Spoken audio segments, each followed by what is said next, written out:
2020년 5월 30일 토요일 성경 묵상입니다. 본문은 히브리서 9장 1절에서 10절 말씀입니다. 첫 언약에도 숨기는 예법과 세상에 속한 성소가 있더라. 예비한 첫 장막이 있고 그 안에 등잔대와 상과 진설병이 있으니 이는 성소라 일컫고, 또 둘째 휘장 뒤에 있는 장막을 지성소라 일컫나니, 금향로와 사면을 금으로 산 언약궤가 있고 그 안에 만나를 담은 금 항아리와 아론의 상난 지팡이와 언약의 돌판들이 있고, 그 위에 속죄소를 덮는 영광의 그룹들이 있으니 이것들에 관하여는 이제 낱낱이 말할 수 없노라.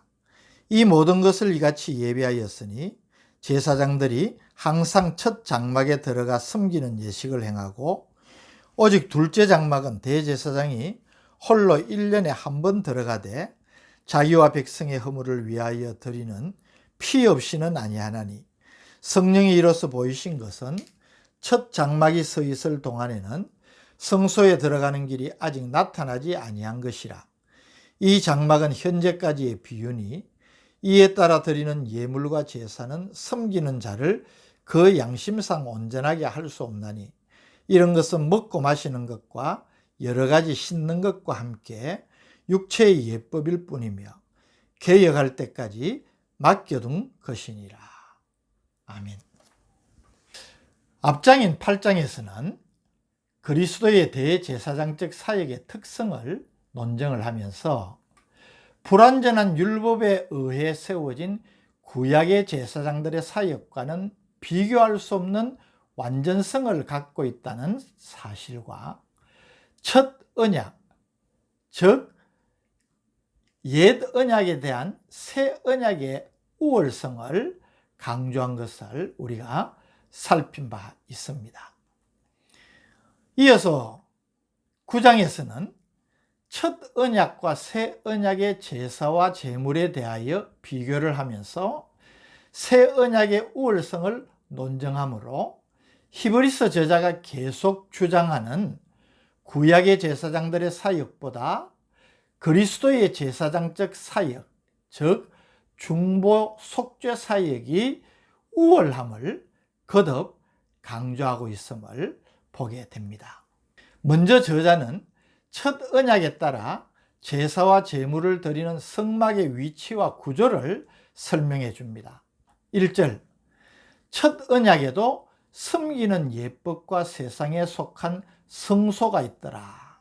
여기 첫 언약은 모세를 통하여서 시내산에서 하나님께서 이스라엘 백성에게 주신 율법을 말합니다.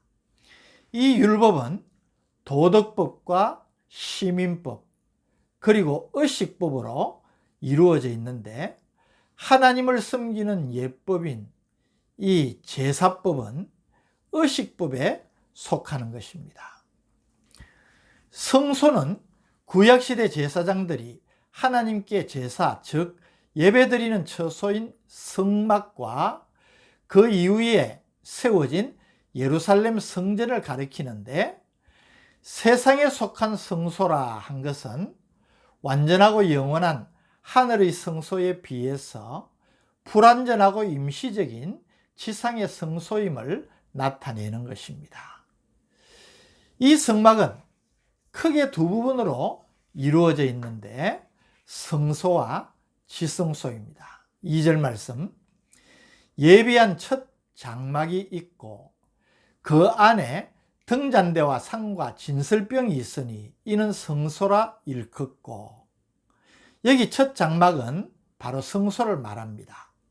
성소의 휘장을 열고 들어가면 왼편에 불을 밝히는 등잔대가 있습니다. 그리고 오른편에는 이 떡상이 있고 그 위에 이스라엘의 12지파를 상징하는 진설병이 놓여 있습니다. 본문에는 생략되어 있지만 성소에는 이 등잔대와 진설병을 올린 떡상 외에도 분향단이 있습니다. 이 모든 기구들은 성막과 함께 그리스도의 대속 사역을 상징하는 예표론적인 의미가 있기에 중요한 것입니다. 3절, 또 둘째 휘장 뒤에 있는 장막을 지성소라 일컫나니.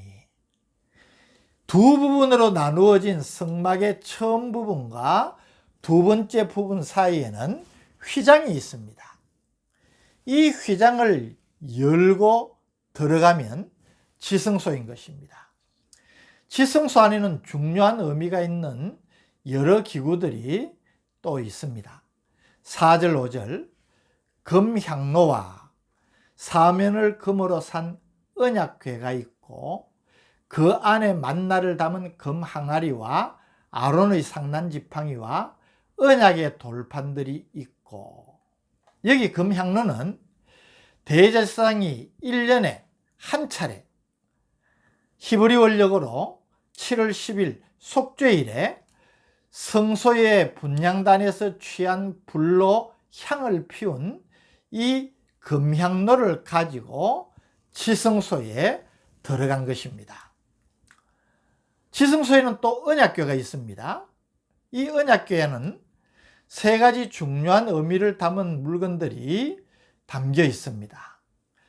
만나를 담은 금항아리, 아론의 상난지팡이와 언약의 돌판들, 이 세 가지입니다.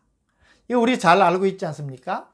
만나는 이스라엘 백성들이 출애굽하여서 광야 생활을 할 때에 준비해온 식물이 떨어지자 방법을 갖지 못했지 않습니까? 그런데 놀랍게도 하나님께서 하늘 양식을 내려주셨습니다.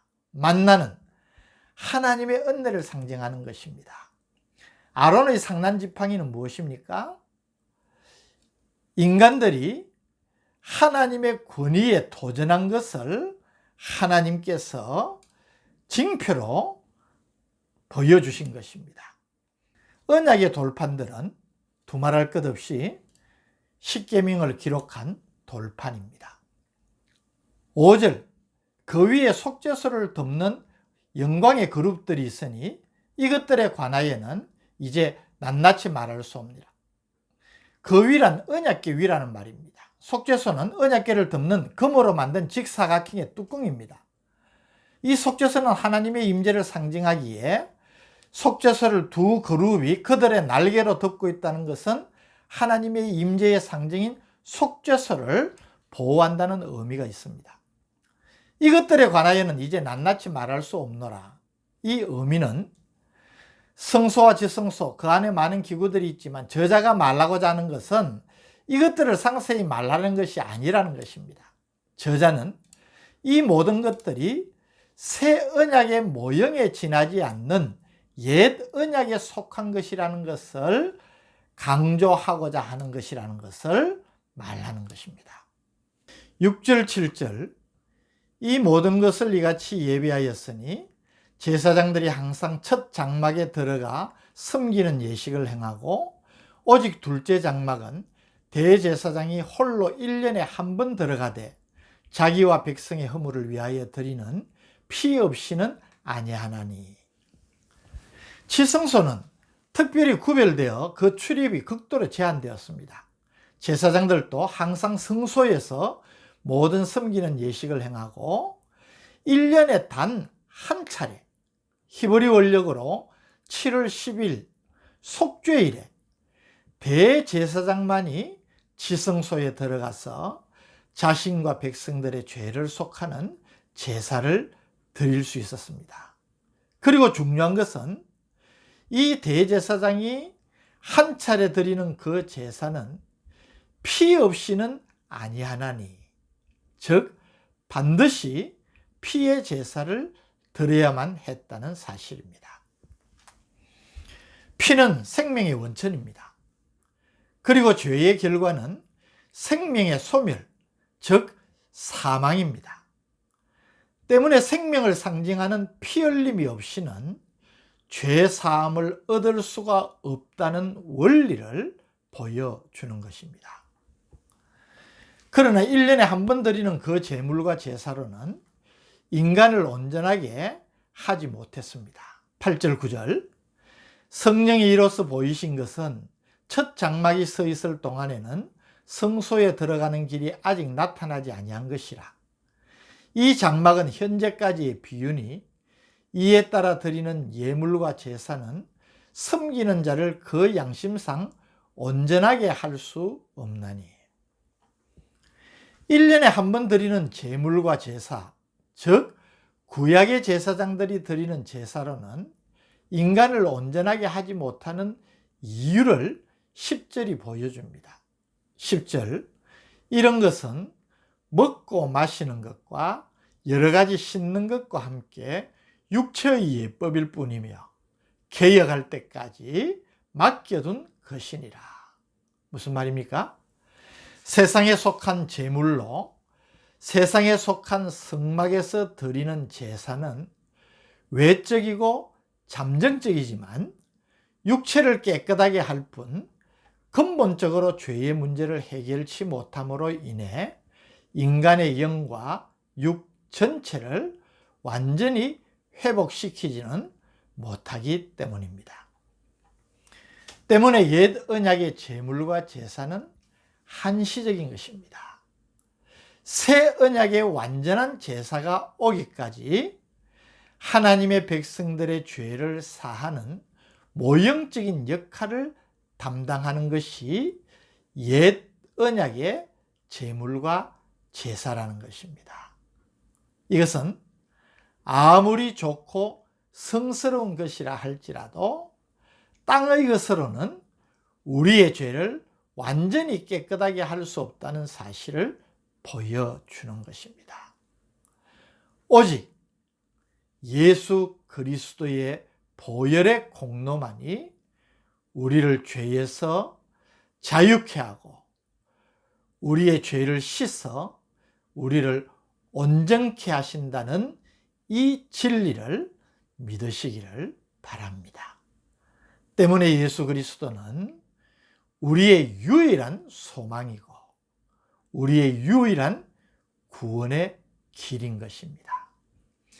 이 예수님을 영접하여 믿고 내가 그 예수님 안에서 새로운 존재가 되었다는 것은 무엇과도 바꿀 수 없는 정말 놀라운 은혜가 아닐 수 없는 것입니다. 이 은혜를 받은 성도라면 어찌 감사하고 감격하지 않을 수 있겠습니까? 이 놀라운 은혜를 마음에 묵상할 때마다 하늘에서 오는 신령한 기쁨과 위로가 넘치는 그런 복된 성도들 되시기를 주님의 이름으로 축복합니다. 거룩하신 아버지 하나님, 이 세상에 또 인간의 그 무엇으로도 우리의 죄를 깨끗이 할 수 없고 죄사함의 은총을 받을 수 없는 사실을 오늘 또 이 말씀으로 깨우쳐 주시니 감사합니다. 절망적인 우리에게 우리의 영원한 대제사장 예수 그리스도를 통하여서 놀라운 속죄 사역을 성취하심으로 그리스도로 말미암아 주시는 구원을 우리가 누리게 됨 감사합니다. 이 시간 이 말씀을 마음에 깊이 새기면서 더할 수 없는 감사와 감격 속에서 오직 주님만을 바라보고 믿음으로 행하는 우리 모두가 되게 하여 주옵소서. 예수님의 이름으로 간절히 기도드립니다. 아멘.